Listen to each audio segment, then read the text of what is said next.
लोक शिक्षण. लोकशाहीत लोक ही शक्ती असते. लोकमत आणि लोकजीवन यांना प्रगल्भता प्राप्त झाल्याशिवाय लोकशाही अस्तित्वात येणार नाही. 450 वर्षापूर्वी आपल्याकडे तुकोबा अभंग लिहित होते. त्याच काळामध्ये अब्राहम लिंकन च्या अमेरिकेमध्ये बेंजामिन फ्रँकलिन लोकशाही लिहित होते. आणि लोकशाहीची गंगा माणसामध्ये आली कुठून? लोकशाहीत लोक ही शक्ती असते.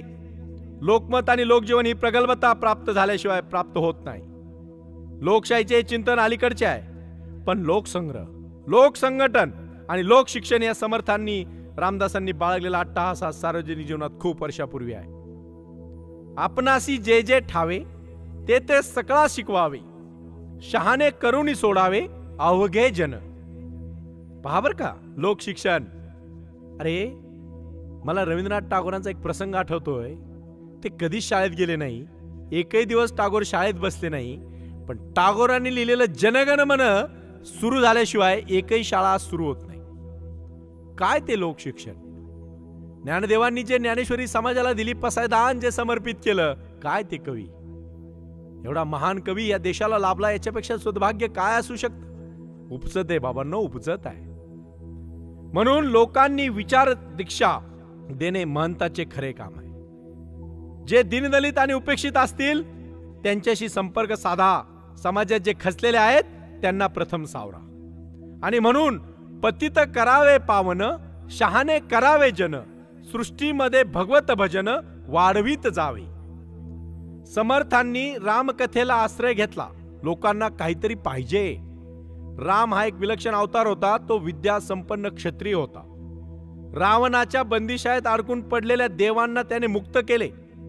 त्याने वानर सेना उभी केली. दुर्जनांचा संहार केला, सज्जनांचा सांभाळ केला. ज्यांना नर म्हणून संबोधिता येणार नाही असे उपेक्षित वानरही रामाने जवळ केले.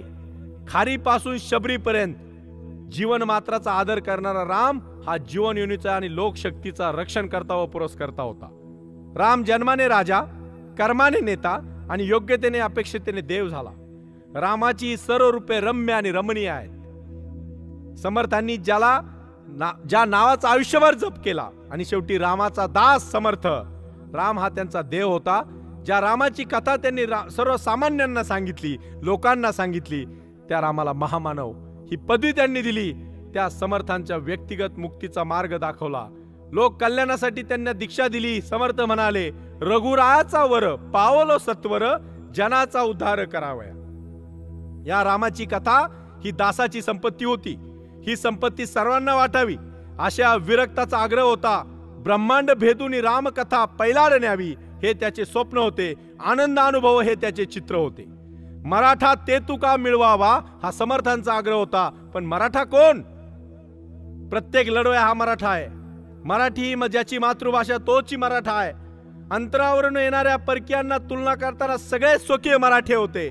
इहलोकाचा आणि परलोकाचा दोहीकडे सारखाच विवेक बाळगणारे समर्थ आग्रहपूर्वक सांगत, प्रपंच आणि परमार्थ जाणतो तोची समर्थ.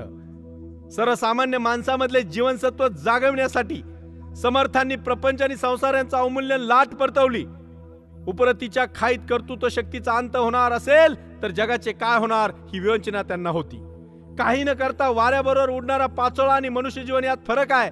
माणसांनी व्याप एक लक्षात ठेवा, व्याप आटोप करावा, धके चपाटे सोसावे, उत्कट आणि भव्य तेची घ्यावे, यज्ञ तोच देव जाणावा. उत्तम पदार्थ दुसऱ्यास द्यावा, शब्द निवडून बोलावा, सावधपणे करीत जावा संसार आपुला. प्रपंच सावधपणे करावा पण परमार्थाकडे लक्ष असू द्यावे. प्रपंच सुखे करावा, परमार्थ काही वाढवावा, परमार्थ अवघाची बुडवावा हे विहित नव्हे. प्रपंच आणि परमार्थ यामध्ये थोडंसं जाणून घ्या. बऱ्याच लोकांना आपलं स्वतःच पडलेलं असतं, प्रपंचाचं त्यांना पडलेलं असतं, परमार्थाचं घेणं देणं नसतं. परमार्थ करायचा असेल तर तुमची भूमिका निर्मळ असली पाहिजे, तुमची भावना निर्मळ असली पाहिजे, तुम्ही राष्ट्रासाठी समर्पित झाले पाहिजे, संस्थात्मक कार्य वाढवलं पाहिजे. आणि म्हणून एक लक्षात घ्या, व्यक्तिगत जीवन आणि समाज जीवन यात स्तरावर विवेकाने वागावे, सतत क्रियाशील असावे. केल्याने होत आहे रे आधी केलेची पाहिजे, परंतु तेथे भगवंताचे अधिष्ठान पाहिजे. अधिष्ठान खूप महत्वाचा शब्द आहे. पात्रता कधी येते हो तुम्हाला? कधी येते पात्रता सांगा बरं. रिअल ॲबिलिटी, खरोखर आलेली जीवनाची पात्रता म्हणजे काय हो? थोडंसं चिंतन करा, थोडंसं मनन करा, पहा बरं पात्रता येते का नाही. साहेब आणि सत्संगच्या माध्यमातून आम्ही हेच विचार समाजापर्यंत देतोय. आणि मग खऱ्या अर्थाने राष्ट्र उभारणीच्या कार्याला समाजाची दूरदृष्टी द्यायची असेल, माणसं माणसाच्या दृष्टीने जोडायची असतील, तर आपल्याला कार्यात एकत्र आलं पाहिजे. ज्या काळात शिक्षण संस्था नव्हत्या, विद्यापीठं नव्हती, प्रसार माध्यमं नव्हती, त्या काळात रामदासांनी स्वतःला घडवलेला बोध दासबोधाच्या रूपाने तुमच्या समोर मांडला. लोक जीवनाचे संस्करण करणारा असा हा प्रयत्न निस्पृह, निर्भय, निर्भीड लोक शिक्षक ही आजची गरज आहे. आणि अशी गरज आताही गरजेची आहे. म्हणून मला तुम्हाला सांगायचे, तुमच्यातले रामदास जागे करा आणि जीवन घडवा. धन्यवाद. Subscribe and like my channel and don't forget to press the bell icon for more updates.